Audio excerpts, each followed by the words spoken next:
Well, hello, teachers and staff. I'm sure you've already heard the exciting news.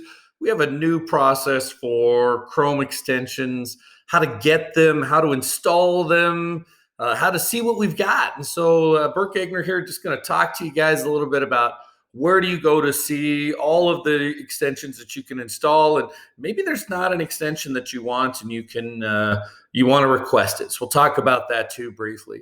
So first and foremost, with any a Chrome extension, one of the things that we looked at when we reviewed them is reliability. What's the impact of on our current technology ecosystem?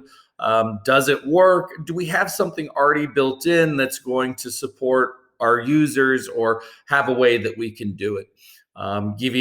So one of the things that we are looking at here is trying to find things that fill gaps in our current technology offerings. And so we started with our first round of Chrome extensions, and you're going to be like, well, what are they? And so I'm going to show you how to find them, and then we're going to talk about how to install them, manage them, remove them, and where to go, or how to see about if you need to get a new one.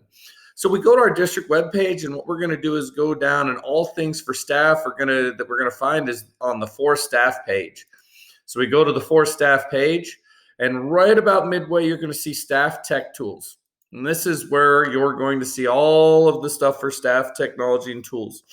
And so you have the bottom one here, Chrome extensions available. So here are a list of the Chrome extensions, and it might seem like it's a pretty short list, and it is a little bit of a short list, but that's because we've got a ton of great tools that we already offer through our Google Enterprise Education and all of the things that we've got. And really, we're trying to find extensions that fill a gap.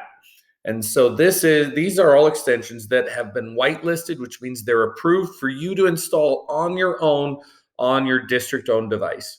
All right, and so what you can do is, if you want to learn more, you've got a brief description on any of these extensions. But if there's one that you would like to install, you could click on the link here, and you could go ahead and install that extension.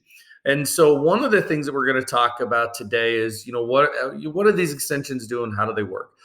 We didn't push these extensions out to everybody because not everybody's going to want all of these extensions, right? Like here's one Fiat, which is a flat, which is a music score and notes. I don't teach music instruction, so it's a great Chrome extension and add-on, but it's not something that I'm going to do because I don't do music scores in my instruction. And the more extensions and more apps and more things that you have going on your Chromebook and in your Chrome browser, it can impact the performance of your browser, the speed of your browser. So you really want to make sure that you're only installing and using the browsers and the extensions and apps that you need or want, and make sure that you're turning them on and off. You'll notice too that some of these extensions have free and paid versions. And we put some in here that, if you want to go out and get your own paid license, you can find a paid license for them and activate your own paid license for them. And some of them, we tried to find some that are mostly free, but some have both a free version and a paid version for them. So in looking at these, students are also going to have a similar experience of extensions that they can choose from or that they can add to help them get going. But not all of these extensions are going to be on for students. But we'll have options to get those as well. So how do we install an extension?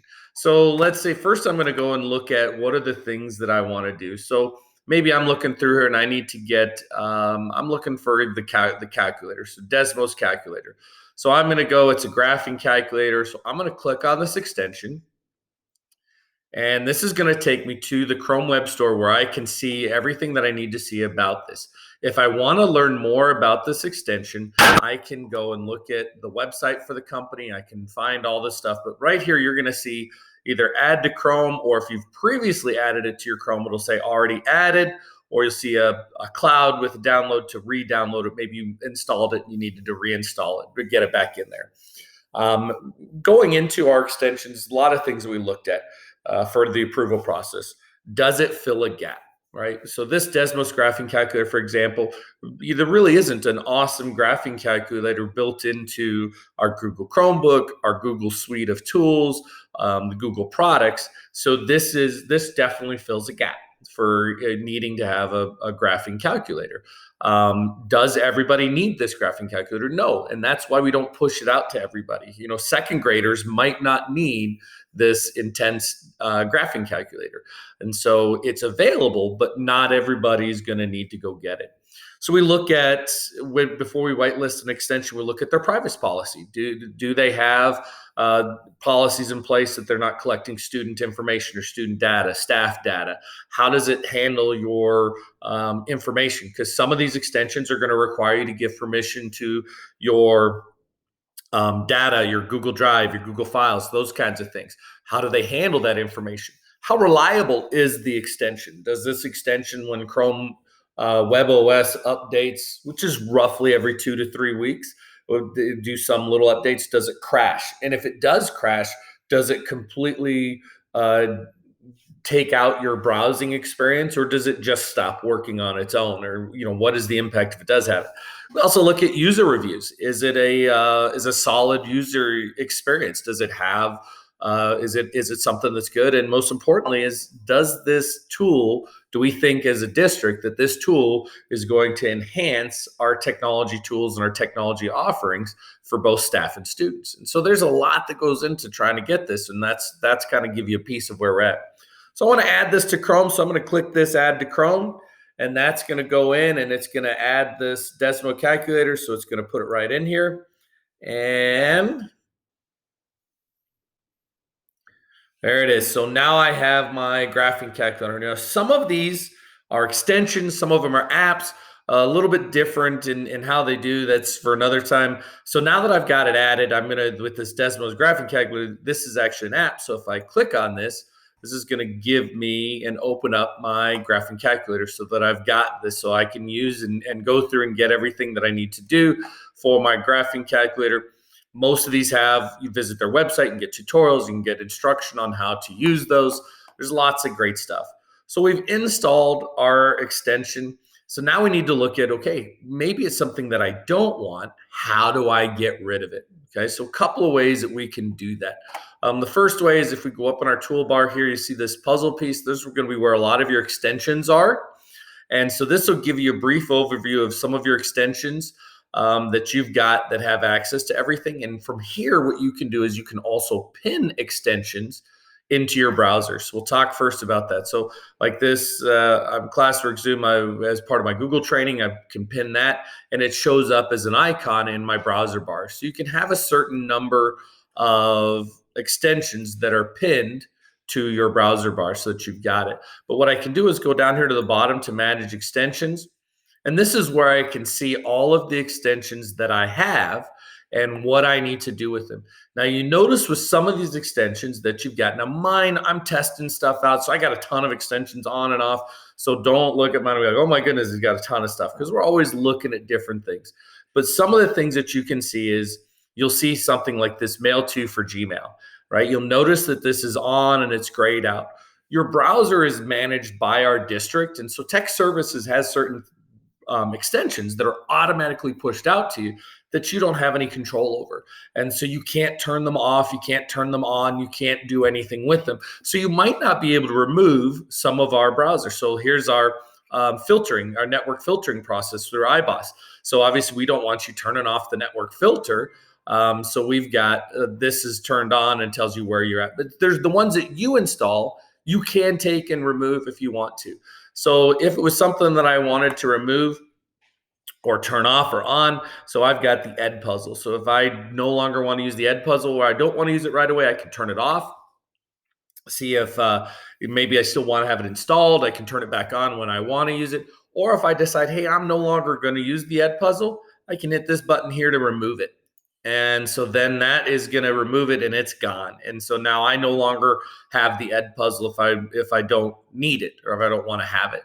So I can always go back to it. I can get to it again. I can pin them in. So you have lots of great ways that you can manage it. Another option, a way that you can get to your Chrome extensions to see what you've got, is you can go to the 3 dots menu in any Chrome browser, and you can go down to your More Tools. And under More Tools, you can click on Extensions, brings you right back to the same place. and you've got your Chrome extensions and your Chrome apps. And so you can look at what are the ones that you need to install, what do we have for you, how do we get those in there, what can we do with them. So this is going to be where you can go to get and turn on and off all of the extensions that you've got. Looking forward then, so if you're going to we'll go back to our browser list here. So I'm going to go back to this list here. And so then let's say, okay, I want to go back and get Edpuzzle again. You don't have to go to this list to get it. I can go to the Chrome browser store to get it. Or if I know that this is where I got it from, I can go right to Edpuzzle, the extension right from our approved Chrome list, and I can go get the extension right from here. So this will open up the Edpuzzle.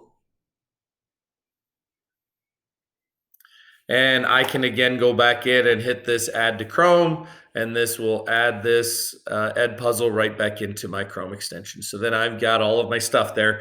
So I've got everything installed back on. So maybe you find there's a gap that tech services didn't figure out, didn't fill. There's still something that I need. How do I go about coming up with, and I'll let that run itself in the background. There it is. It added my Edpuzzle. How do I go about getting an extension approved, right? What do I need to do to get an extension approved? So what we're going to do is we're going to go back to and we're going to go to this Chrome extension request that's right above it. And this is where you're going to go to fill out if you are wanting to get an extension approved to be added. Now, tech services, like we talked about, there's a huge amount of information that goes into and background that goes into approving Chrome apps and extensions, including how do they interact with our ecosystem. Some of you may have heard about the blur background fiasco of 2020.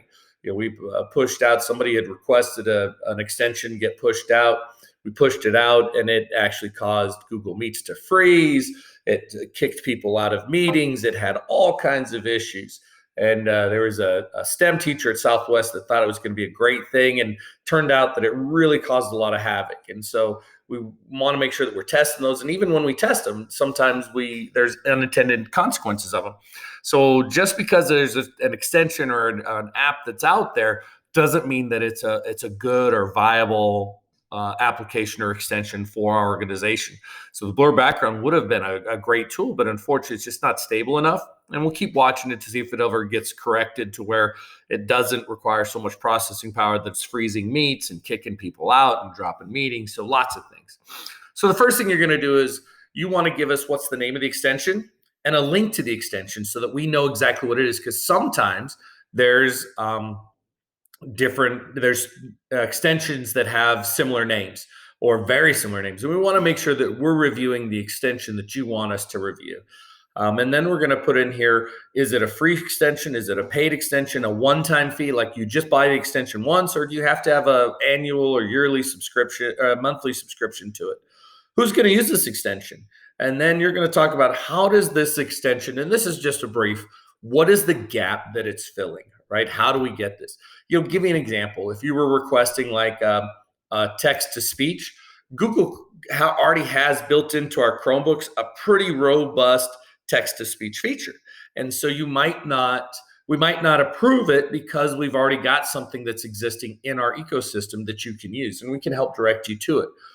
Chrome extensions are going to be reviewed twice a year. So we're looking at them at the winter break because, again, it's a lengthy process that goes into it. And then Chrome extensions will again be reviewed over the summer. So you have 2 opportunities each year to try to get your Chrome extensions put in and approved. And we're really looking for things that are going to make our district experiences better using technology. And so that's what we're looking for with those Chrome extensions. So if you have something, you just fill this out. You can request all the extensions that you want, but just make sure that, what is the gap? What is the need? How is this going to fill or fix a hole in our current technology offerings? And then we'll review it. And then we will also have a list of what extensions have been requested, have been approved, have been denied. You can always check the approved list, but we'll also have these extensions were reviewed and it's not a viable option, and here's why. And so we'll talk about those as we go through as well. So I hope this is a great entry level video to get you going on Chrome extensions, how to install them, how to request them. Good luck out there. And if you have anything that maybe we missed, put it on this Chrome extension request and get it out to us. Have a great day.